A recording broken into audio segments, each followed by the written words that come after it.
और महाराजगंज आने से मुझे कोई नहीं रोक सकता। मैं जहाँ आना होगा मेरी पब्लिक बोलेगी कि बेटा आओ।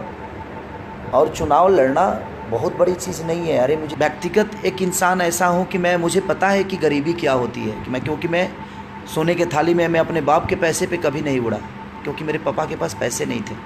मेरे पापा दिन में चना बेचते थे और रात में गार्ड की नौकरी करते थे। उस इंसान का बेटा हूँ मैं जो सिर्फ संघर्ष जानता है। तो जो संघर्षपूर्ण बाप का बेटा हो वो कैसे किसी गरीब को भूल सकता है। मेरे पापा ने, मैं अपने पापा के पैसे पे सिर्फ मैं जिया हूँ। मेरे पापा ने मुझे पढ़ाया है, चाहे जितना कमाते थे, 150 रुपया 200 रुपया जो भी कमाते थे, उसमें हम सातों भाइयों को पाला है।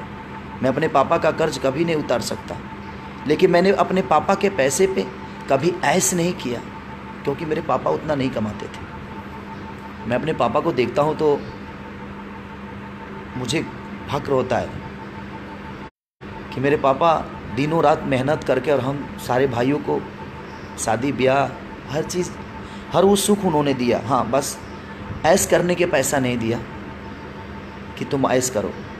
ज़रूरत की जो चीज़ें थी उसके लिए मेरे पापा ने हमें दिया। आज भी मैं अपने पैसे से कमाता हूँ तो कभी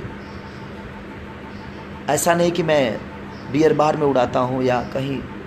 ज़रूरत पे जिसको काम आता है मैं कोशिश करता हूँ कि मैं उसकी ज़रूरत में खड़ा हो जाऊँ। इंडस्ट्री में भी बहुत सारे लोगों को ज़रूरत पड़ी है तो मैंने उनका हेल्प नहीं किया है, बस एक भाईचारा के नाते से बस एक सहयोग कर दिया है कि भैया मेरे पास यही है, मैं आपका सहयोग करता हूँ, और उनका प्यार मिलता है मुझे। तो इसलिए मैं चाहता हूँ कि भाई मेरे पोस्टर जलाने वाले भैया, सादर प्रणाम करता हूँ आपको। मेरे सिनेमा देखने वाले पब्लिक को आप क्या करेंगे, आप मारेंगे? तो मैं बस आप सबसे हाथ जोड़ के प्रार्थना करता हूँ कि मैं बस यही जानना चाहता हूँ कि उस भाई को प्लीज़ एक बार आप बता दीजिए कि आप अपने भाई खेसरिया से कितना प्यार करते हैं। एक बार बहुत पहले जब मेरा एक कैसेट बहुत बड़ा हिट हुआ था तो मैं गया था उधर, तो ऐसे मिलने चला गया था, लेकिन अपने दिल पे हाथ रखकर और एक मूर्ति ले लीजिएगा भगवान का।